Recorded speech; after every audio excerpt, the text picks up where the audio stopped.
네, 한미 정상회담을 위해서 출국한 이재명 대통령이 오늘 새벽에 미국 워싱턴에 도착했습니다. 이 대통령은 오늘 동포들과의 만찬을 겸한 간담회를 시작으로 방미 일정에 돌입을 하고 우리 시간으로 내일인 26일 새벽에 트럼프 대통령과 정상회담을 가질 예정입니다. 네, 한편 앞서 노란봉투법 그리고 조금 전에 상법 개정안 등이 국회를 통과하면서 여야가 엇갈린 입장을 내놓고 있는데요. 관련 내용 포함한 정치권 이슈들 김진욱 전 민주당 대변인, 김동원 국민의힘 대변인과 함께 짚어보겠습니다. 두 분 어서 오십시오. 안녕하세요. 예, 안녕하십니까. 말씀드린 대로 이재명 대통령이 오늘 새벽에 워싱턴에 도착을 했습니다. 그리고 미국으로 향하는 기내에서는 기자간담회가 있었는데요. 관련 발언 모아봤는데 듣고 대담 시작하겠습니다. 회담 의제는 트럼프 대통령이 제기할 수도 있고 제가 제기할 수도 있는데 제한 없이 필요한 얘기는 다 해볼 생각입니다. 나쁜 얘기 아니면 다 해봐야죠. 자주 있는 기회도 아니고. 다만 좀 유연화에 대한 요구가 있는 건 사실이지만 또 우리 입장에서는 그렇게 쉽게 동의하기 어려운 문제라서 어쨌든 주한미군의 좀 미래형 전략화 그런 얘기는 우리 입장에서 좀 필요해요. 생각하는 것은 그렇게 명확하지는 않습니다. 최종적으로는 현실적이고도 합리적인 결론에 이르게 될 것이다. 다만 그 과정이 매우 힘든 건 분명하다. 또 힘든 줄 알면 또 대비할 수 있으니까 최선을 다해보겠습니다. 최선을 다해보겠다라는 대통령의 발언 들어보셨습니다. 기자들이 회담에 대해서, 의제에 대해서 여러 질문들을 좀 던졌는데 일단 대통령의 목소리 어떻게 들으셨고 이번 의제 개인적으로 좀 어떤 부분 가장 좀 주목하고 계시는지 듣겠습니다. 예, 기내 기자회견 아주 상당히 자신감 있게 들립니다. 아주 특유의 이재명 씨 화법으로 정면 돌파를 하겠다라는 의지가 읽힌데요. 트럼프 대통령 앞에서도 당당하게 임해주기를 바랍니다. 트럼프 대통령이 아시다시피 상당히 그 초반전에 기세를 꺾는 그런 모습을 많이 봤죠. 예. 남아공 대통령도 그렇고 우크라이나 대통령도 그렇고 상당히 아주 과장을 하면서까지 기세를 꺾는 그런 아주 협상의 달인이라는 그런 그 별칭이 붙었듯이 아마 이재명 대통령한테도 그렇게 나올 가능성이 저는 있다고 봅니다. 초반 기세. 왜냐하면 한미 두 나라 간에 걸린 그 이슈가 상당히 많기 때문에 초반에 어떤 그 기세를 꺾는다는 의미에서 돌발적인 그런 그 언행이 나올 가능성은 저는 있다고 봅니다. 또 한 가지는 글쎄요, 두 분 다 대통령이 되기 전까지 그 나라의 어떤 검찰이라든가 사법기관에 또 곤욕을 치렀던 그런 그 두 분의 공통점이 있기 때문에 또 이렇게 뭐라고 할까요, 동병상린 이런 걸로 또 아주 애정을 표시할 가능성도 저는 그 다분히 있다고 봅니다. 그래서 오늘 이 기내에서 보인 그 자신감 이런 걸로 정면 돌파를 하고 지난번에 이 1차 관세 협정에 대한민국 이 협상이 아주 잘 됐다라고 정부가 얘기를 했지 않습니까? 그것이 오히려 저는 득보다는 실로 작용할 가능성이 있다. 한국에서 이렇게 높이 평가를 하면 우리가 추가로 요구를 해도 되겠다라고 하는 그 역공을 줄 빌미가 있다. 이런 것을 잘 대비를 해야 된다라는 그런 것을 서두로 대선합니다. 만남의 모습도 그렇고요, 내용도 그렇고요. 어떻게 좀 생각하고 계세요? 일단 트럼프 대통령과는 이제 첫 대면 정상회담이기 때문에 네. 그런 부분들에 있어서 대통령께서도 굉장히 많이 준비를 하신 모습을 지금 이제 기자 간담회를 통해서도 보여주셨다 이렇게 평가하는데 이번에 사실 이제 실무 방문이고 방문 일정이 굉장히 짧습니다. 그리고 트럼프 대통령과 이 오찬 회담을 통해서 너무나 많은 이야기들을 다루어야 되기 때문에 그 상황 속에서 우리가 국익을 최우선으로 하는 가장 효과적인 어떤 결론을 도출해내는 그런 모습들을 보여드려야 되기 때문에 아마 대통령의 부담감도 상당히 클 것이다 이렇게 봅니다. 일단 우리가 지금 논의를 나눠야 될 사항은 크게 보면 한 3가지 정도가 되지 않을까 싶어요. 일단 통상 문제가 가장 큰 것이고요. 네. 지난 통상 협상에서 저희가 잘 15% 상호관세 15%를 지켰습니다만 그에 대한 세부적인 내용들 그리고 그 당시에 합의되지 않았던 부분에 대한 추가적인 요구가 있을 수도 있기 때문에 이 부분에 대한 그 대통령의 어떤 방어 이런 부분들이 좀 잘 이루어져야 될 것이다 이렇게 보고 있고 두 번째는 이제 안보와 관련된 부분입니다.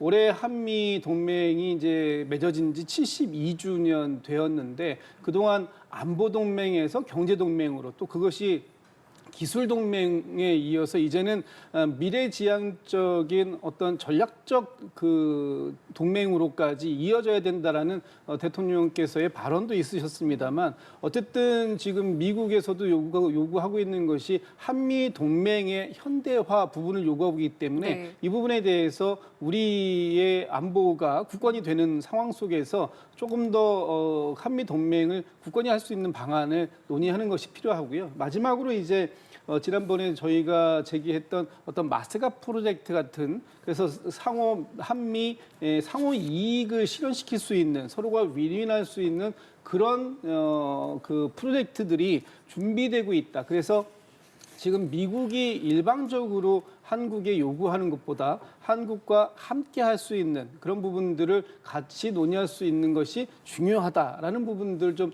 강력하게 말씀을 하시고 오시지 않을까라는 생각이 듭니다. 네, 이렇게 의제도 많고요. 또 첫 만남이 굉장히 중요하다 보니까 우리 정부도 이른바 총출동하고 있는데 이번 회담에 이례적으로 강훈식 대통령 비서실장을 비롯해서 이른바 대통령실 3실장이 모두 참석을 했습니다. 이에 대한 강 비서실장의 답변 준비해봤습니다. 듣고 질문 드리겠습니다. 한마디라도 더 설득할 수 있다면 마땅히 와서 제 역할과 도리를 해야 되겠다고 생각했습니다. 네, 강훈식 비서실장 한마디라도 설득할 수 있다면 마땅히 와서 제 역할과 도리를 해야 되겠다고 생각했다면서 협상이 난관에 봉착한 것이냐라는 질문을 받자 난관보다는 총력을 다하고 있다고 이해해 주시는 게 옳은 표현이다라고 답했습니다. 어떻게 좀 들으셨습니까? 저는 두 가지가 다 일리가 있다고 봅니다. 난관이 있기 때문에 총력 대응을 우리가 해야 된다. 정말 우리 대통령실에서 원하는 모든 게 술술 풀릴 것 같다라고 하는 그 예상이 나오면은 굳이 비서실장이 워싱턴까지 날아갈 그 필요는 없을 겁니다. 지금까지 관례적으로도 그렇고 항상 대통령의 해외 순방은 비서실장이 안방을 책임을 지는 것이거든요. 그런데 비서실장까지 총출동을 했다라는 것은 난관이기 때문에 총력을 다 기울인다. 두 개가 다 저는 맞다고 생각하고요. 더 하나 중요하다고 싶은 것은 이 3실장 중에서 김용봉 정책실장, 그다음에 안보실장, 비서실장 중에서 유일하게 정치인은 비서실장 혼자지요. 이른바 선거를 여러 번 치러봤기 때문에 민심의 풍향계를 누구보다 잘 알 수 있다라는 그런 의미에서 예정된 프로토콜이 아니라 즉각적인 현장에서 발생되는 돌발 현안에 대해서 이 정무적인 판단을 구할 가능성이 저는 있다고 봅니다. 예를 들어서 이 농축산물 추가 개방이 한국으로서는 가장 민감한 문제다. 농민들도 그렇고 이 축산업 도 그렇고 그런 거기 때문에 어떠한 협상에서 뭐 조선의 추가 투자라든가 이런 걸 하면서 농축산물 추가 개방 문제를 꺼낼 수가 있다. 트럼프 대통령이 이재명 대통령의 즉각 면전에서 꺼낼 수도 저는 있다고 봅니다. 또 하나는 이 협상 중에 당신들 이렇게 지금 그 중국을 상당히 우대하는 그런 정책을 지금까지 편 걸로 알고 있는데 미국이냐 중국이냐를 이제 선택을 해야 된다. 자, 이 답변을 내놔라라고 하는 가장 민감한 문제도 얘기할 수가 있는 것이거든요. 그럴 경우에 저 비서실장은 정치인이기 때문에 어떠하게 이 얘기를 해야 되는지 또 이렇게 얘기할 때는 민심의 풍향계가 어떻게 흐를지를 세 실장 중에서는 가장 잘 알 수밖에 없기 때문에 그런 이 예상치 못한 답변에 대해서 정무적인 판단을 구할 때 저는 필요하다고 생각을 합니다. 그런 면에서 난관에 봉착된 것도 맞을 수도 있고 총력 대응 저는 두 가지 다 요인이 있다고 그렇게 생각을 하고 있습니다. 예, 어떻게 좀 읽으셨습니까? 이번에 강훈식 비서실장의 방미 이 부분은 상당히 이례적인 부분은 맞습니다. 그동안 대통령이 해외 순방 중일 때는 이제 뭐 비서실장이 자리를 굳건하게 지키는 그런 역할을 했는데 아무래도 두 가지인 것 같습니다. 첫 번째는 김민석 총리께서 그만큼 이 국정의 중심을 잘 잡아주실 수 있다라는 믿음이 일단 있는 것이고요.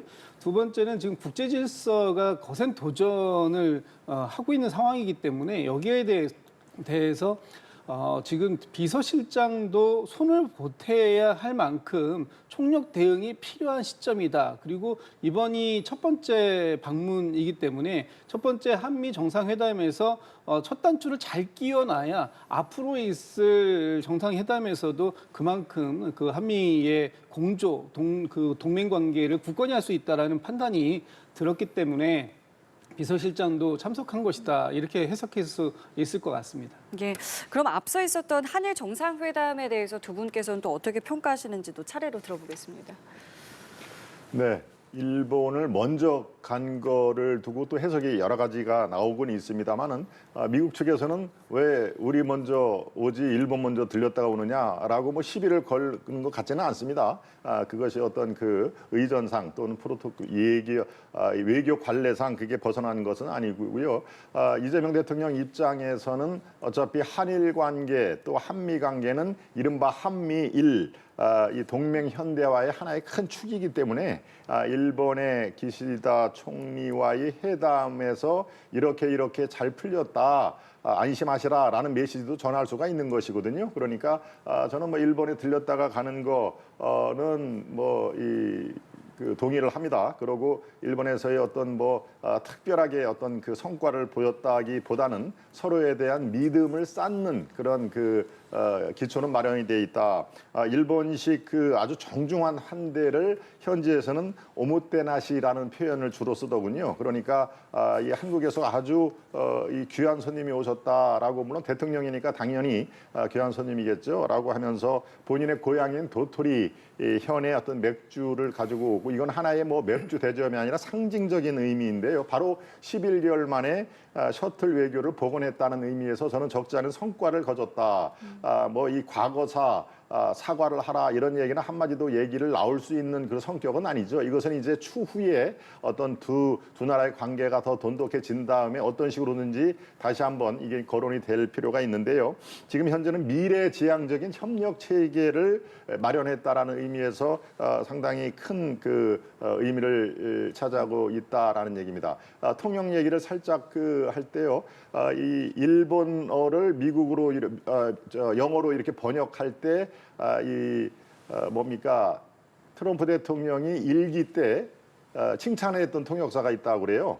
아주 내 말에 아주 100% 이 뉘앙스를 살렸다 하고서 그 통역도 일본 기시다 총리 쪽에서 추천을 했다고 하는 얘기를 제가 들었습니다. 그만큼 이 한일 또 한미 세 나라의 어떤 그 동맹 현대화에서 서로 도움을 주고받는, 그래서 내가 트럼프를 만나보니까 이런 사람이더라. 그리고 고맙다는 얘기, 강하다는 얘기, 위대하다는 얘기, 그리고 당신이 노벨 평화상을 받을 수 있도록 우리도 도와주겠다라는 그런 얘기를 수시로 써라라고 하는 그런 그 조언, 이런 것은 아주 상당히 저는 지금 상황에서 아주 바람직한 조언으로 생각을 하기 때문에 한일 기시다와의 사전 이 환담도 저는 효과를 거둘 수가 있겠다라는 의미에서 긍정적으로 보고 있습니다. 그러니까 이번에 한일 정상의 만남 자체도 의미가 있지만 지금 말씀하신 것처럼 이시바 총리의 경험담이라고 해야 될까요? 그 부분이 이제 공유된 부분도 사실은 참 여러 의미를 낳고 있는데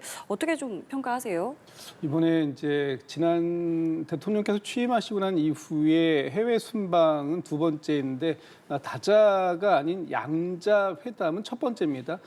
첫 번째 데뷔를 아주 무난하게 잘 이끌어냈다 이렇게 평가할 수 있을 것 같고요. 좀 전에 말씀 주셨던 것처럼 이시바 총리의 어떤 경험들, 특히 트럼프 대통령과 상대했던 경험을 아주 우호보적인 관계에서 그 조언해줬다라고 이제 대통령실에서 밝혔습니다. 예. 근데 이 부분에 대해서 정말 좀 높이 평가해야 될 게 저희에게 실질적 도움이 된 것도 있습니다만 또 하나는 뭐냐면 그런 내용들을 상대의 대통령에게 또 저 이재명 대통령에게 거스름 없이 스스럼 없이 얘기할 수 있을 정도로 양국의 신뢰관계가 쌓여졌다라고 평가할 수 있는 부분입니다. 앞으로 한일 간의 관계가 보다 더 돈독해질 수 있는 초석은 나왔다라고 평가할 수 있을 것 같고, 이번에 만약에 그 미국의 트럼프 대통령과의 협상을 잘 마무리하고 돌아올 때 여기에서 이시바 총리의 조언이 결정적인 역할이 있었다라고 평가된다면 아마 그 부분에 있어서 한미일 삼국의 협력 관계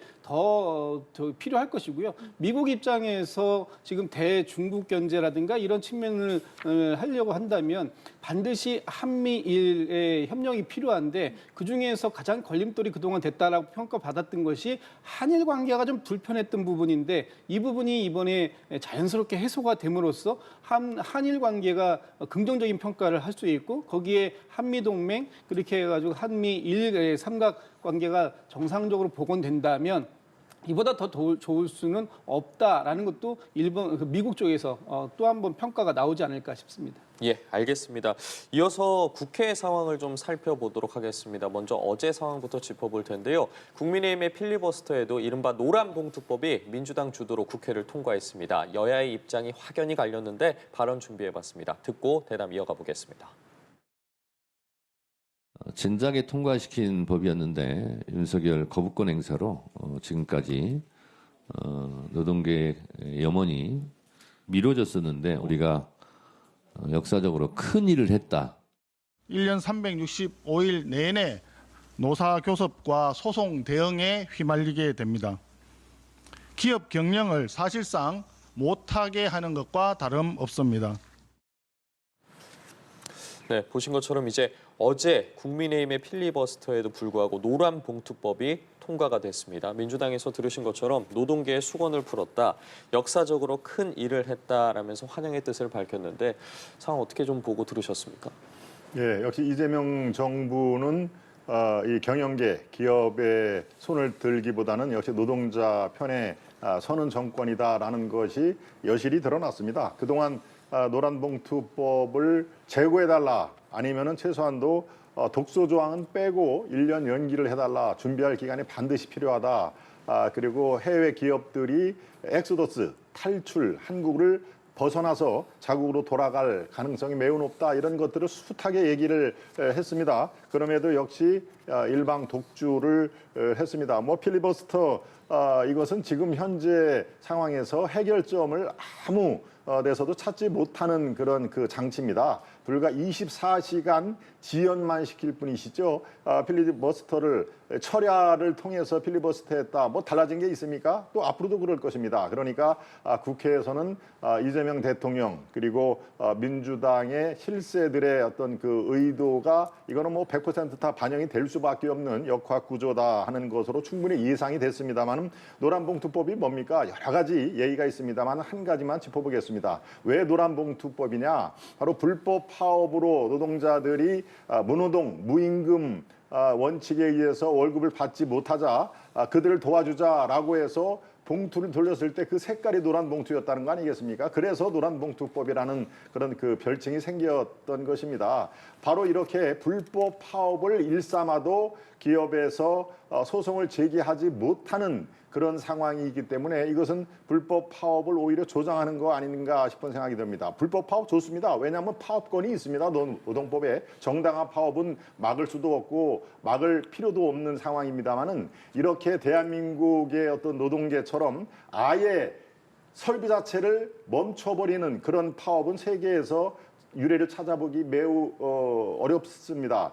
물류를 멈춰라는 게 뭡니까? 바로 화물연대가 이 집단 파업을 할 때마다 항상 물류를 멈춰라라는 게 메인 슬로건입니다. 대한민국의 물류를 멈추면 도대체 수출이 됩니까? 공장이 가동됩니까? 원료가 제대로 공급됩니까? 이런 가장 쉬운 얘기조차 답변을 제대로 못하고 있지 않습니까? 그러니까 노란봉투법을 통과를 시켰다. 이것은 이 필요할 때는 기업인들을 동원하고, 지금 워싱턴에 우리나라 10대 기업의 대부분 다 가 있지 않습니까? 자, 이거 정말 역사적인 회담이니까 당신들이 좀 도와줘야 돼.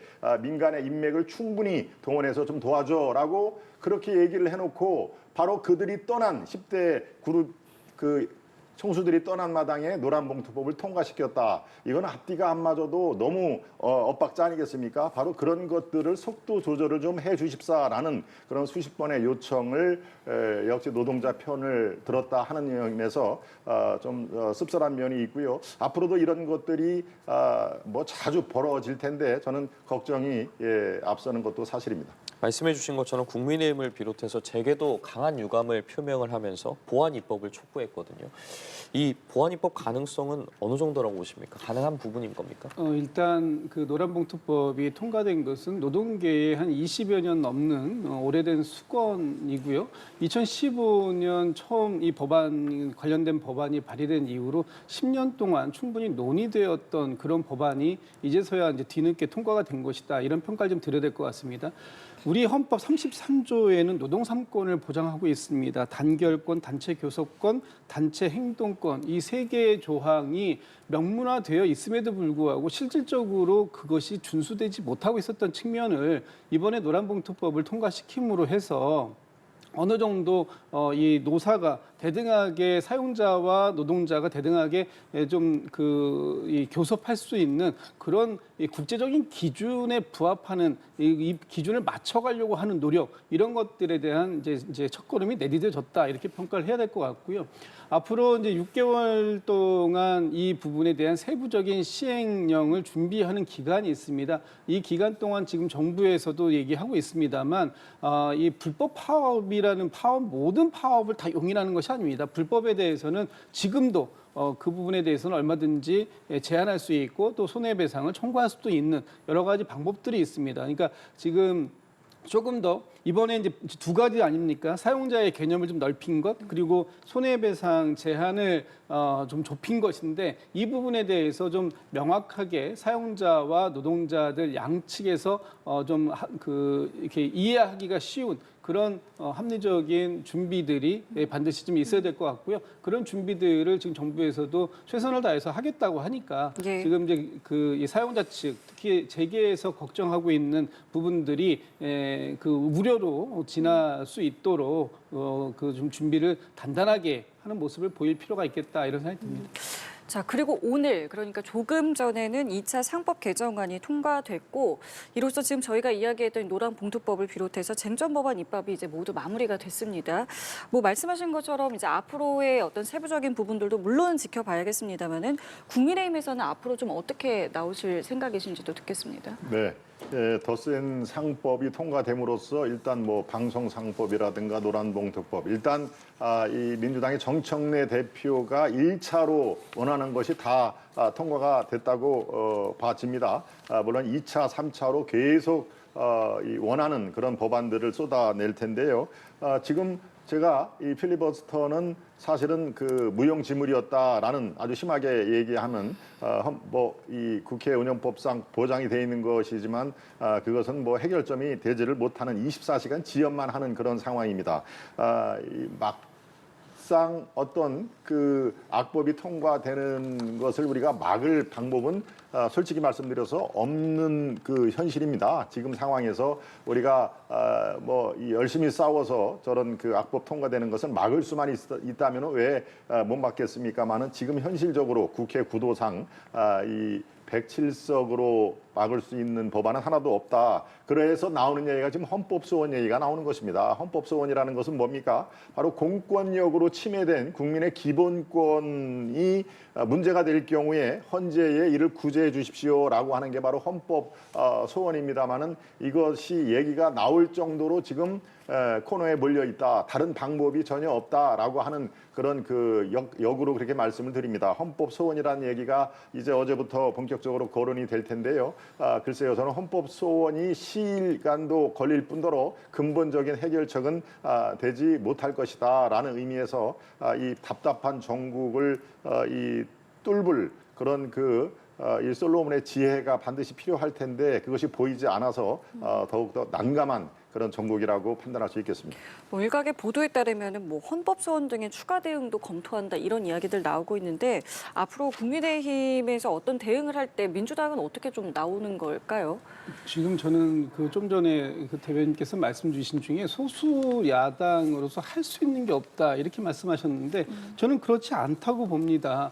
할 수 있는 게 있음에도 불구하고 필리버스터 무제한 토론이라는 것으로 그냥 그 면피를 하시려고 했던 게 아닌가라고 생각됩니다. 왜냐하면 이번에 개혁 그 법안들이 5개 그 법안들이 통과됐습니다. 방송 3법, 그다음에 노란봉투법하고 상법 개정안까지. 그럼 이 과정들 속에서 야당이라고 하는 국민의 힘이 과연 어떤 모습을 보여줬는가? 뭔가 이 건설적인 대안이나 어떤 국민의 힘의 입장을 정확하게 명확하게 설명하는 그런 법안들을 내었다면 아마도 그 민주당하고 다른 정당들하고 이 부분에 대해서 더 심도 있는 토론이 가능했을 수도 있다고 봅니다. 그런데 그런 부분들 없이 무조건 여당이 추진하는 법안이니까 반대해야 되겠다라고 해서 반대를 위한 반대를 하다 보니까 본인들 스스로가 실질적으로 할 수 있는 게 있음에도 불구하고 아무것도 안 하고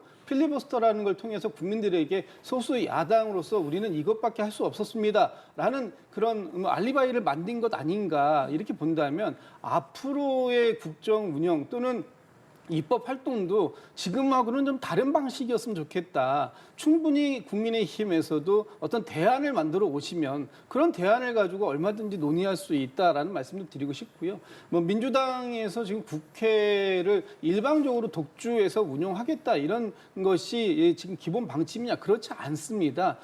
저희가 얼마든지 국민들의 삶을 개선할 수 있는 법안을 만들기 위해서 여야가 머리를 맞댈 수 있는 그런 환경이라면 얼마든지 할 것입니다. 그런 부분들에 있어서 국민의힘도 적극적으로 참여해 주시고 아무리 소수의 정당이라고 하더라도 국민의힘에서 말씀하시는 것이 합리적이고 국민들의 삶을 개선시킬 수 있는 일이라면 민주당도 그 부분에 대해서 충분히 수용할 자세가 되어 있다. 이런 말씀을 드리겠습니다. 짧게 발언을 해도 되겠습니까? 지금 말씀 잘 들었습니다. 그런데 대안 없이 반대만 하느냐라는 것은 팩트를 몇 가지 말씀드릴 필요가 있는데 두 가지만 말씀을 드리겠습니다. 더 세고 강력한 상법 이거에 대해서 대안 없이 무조건 반대를 했느냐 그렇지 않습니다. 이미 수개월 전부터 이게 모든 기업을 대상으로 상법은 바로 이 경제계의 헌법이나 마찬가지 아닙니까? 이 모법을 건드리는 것은 모든 기업에 너무 부담이 크니 증시에 상장된 기업부터 적용을 하는 자본시장법부터 먼저 합시다. 이게 현명한 방법 아닙니까? 라고 대안을 이미 제시를 했습니다. 자본시장법 먼저 개정을 한 다음에 그 뒤에 상법을 개정을 해도 늦지 않습니다. 라고 얘기를 한 게 뭐라고 그랬습니까? 지금 그럴 이 타이밍이 아니다. 기업들의 어떤 그 활력을 위해서는 더 센 상법 이걸 해야 된다라고 해서 그래서 이름이 더 센 상법이라는 그런 얘기입니다. 세고 강력하다고 해서 그냥 상법도 아니고요. 자본시장법이라는 대안을 내놨다는 점. 그리고 또 한 가지 독소조항 노란봉투법도 그냥 대안 없이 반대를 하는 게 아니겠습니다. 아닙니다. 독소조항이 이러이러한 게 있으니 이 독소조항은 협의를 통해서 약하게 하든가 아니면 유예기간을 충분히 주든가 이렇게 합시다라고 이미 대안을 만들어 놓지 않았습니까? 그게 바로 이제 팩트 체크라는 것을 말씀을 드립니다. 예, 알겠습니다. 끝으로 두 분과 여론조사 살펴보도록 하겠습니다. 리얼미터의 여론조사 결과에 따르면 이재명 대통령 국정수행 지지율이 3주 만에 소폭 반등해서 보시는 것처럼 51.4%를 기록을 했습니다.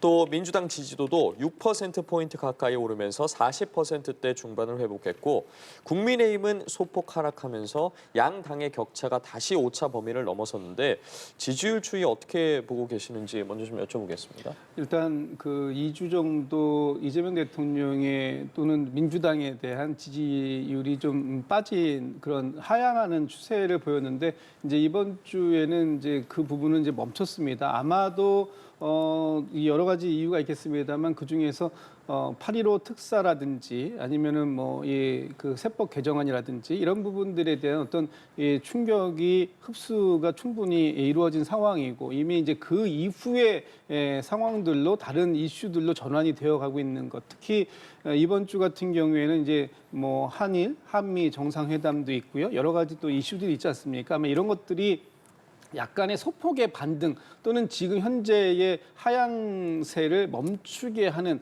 그런 그 제동장치의 역할을 했을 것이다 이렇게 보여지고요. 지금 제가 눈여겨보는 부분은 이겁니다. 지금 이제 민주당의 지지율이 오른 것보다는 국민의힘의 지지율이 떨어진 것, 이 부분을 저는 좀 주목해서 보는데 지금 국민의힘이 전당대회 기간 중입니다. 특히 지난주 금요일 날 최고위원들까지는 선출이 되셨고요. 내일 아마 당대표 두 분 중에 한 분이 이제 결선 투표를 통해서 당선이 되실 텐데 지금 국민들께서 이번 그 리얼미터의 지지율에서 국민의힘에 대한 지지를 거둬들이신 이유가 무엇일까? 지금 국민의힘의 투쟁력이 약해서 대정부 투쟁이 약해서 거둬들인 것이 아니라 국민의힘이 보여주고 있는 어떤 그 당의 방향성, 지향 이런 것들이 국민의 눈높이와 상당한 거리감이 있다. 오히려 국민의힘이 퇴행을 거듭하고 있는 거 아니냐. 특히 국민의힘에서 이번 전당대회에서 반탄파 두 분이 결선에 올라가셨고 두 분 중에 어느 분이 되시더라도 윤어게인 정당, 도로친윤당 또 반탄당이라는 오명에 대해서는 벗어날 길이 없어 보인다. 이런 정당에는 희망이 좀 부족한 것, 희망이 없는 것 아니냐? 이런 관계들 때문에 국민의힘의 지지율이 하락한 것으로 보이기 때문에 지금이라도 국민의힘은 국민들에게 더 다가설 수 있는 새로운 혁신, 변화, 쇄신의 모습을 좀 보여주려고 하는 노력을 해야 되지 않을까 이런 말씀 좀 드리고 싶습니다. 예. 네, 이런 수치가 나오는 그 자체로 참 우리 국민 여러분 또 시청자 여러분께 드릴 말씀이 없습니다. 참 당혹스러운 그런 그 성적표인데요. 보통 일반적으로 그 당의 전당대회 하면은 전대 효과가 있게 마련이죠. 이른바 컨벤션 효과가 크냐 작으냐 이 문제지 플러스 효과로 나오는 것이 상례일 텐데 이번에는 마이너스 효과로 작용을 했다라는 점에서 제가 참 그 대신 거기에 속에 사과를 드리고 싶은 말씀입니다. 이 얘기는 뭐냐면 한마디로 국민의힘이 잘한 게 하나도 없다. 그러고 참 이제 당분간 아이고 이 싸우는 모습 보기 싫다라고 하는 그 한마디로 이렇게 요약이 되는 건데요. 그런 의미에서 전당대회가 이른바 전환길 파동이 야기가 되는 배신자 싸움이 아마 우리 시청자 여러분 그 뇌리 속에는 굉장히 이 깊이 박혀 있을 것입니다. 서로 배신자로 삿대질을 하는 그런 그 이른바 전환길 사태가 바로 이런 그 수치로 연결이 되는 이 효과를 부정적인 효과를 작용했다라는 의미에서 참 송구스러운 마음 그지가 없습니다만은 이제 바로 오늘까지 투표가 진행이 되고요. 어제 못한 분들 오늘 한 번 더 ARS 투표가 되고 내일 10시에 이 당대표가 선출이 됩니다. 그런 의미에서 이제 새로운 누가 됐든 김문수, 장동혁 또 장동혁, 김문수 두 분 중에 한 분이 이제 새로운 대표가 될 텐데요. 지금까지 어떤 강을 털고 강을 건너고 이제 타고 온 배를 이른바 스스로 없애버리는 그런 그 결단의 시간이 다가오고 새로운 리더십으로 아마 국민 여러분께 다가서면은 바로 이 같은 그 참혹한 그 마이너스 효과 이것은 이제 다시 이 긍정적인 신호로 작용할 그럴 시간이 곧 올 것이다. 저는 이런 말씀으로 대신드리겠습니다. 알겠습니다. 오늘 두 분 말씀도 여기까지 함께하겠습니다. 지금까지 김진욱 전 민주당 대변인, 김동원 국민의힘 대변인과 함께했습니다. 두 분 감사합니다. 맞습니다.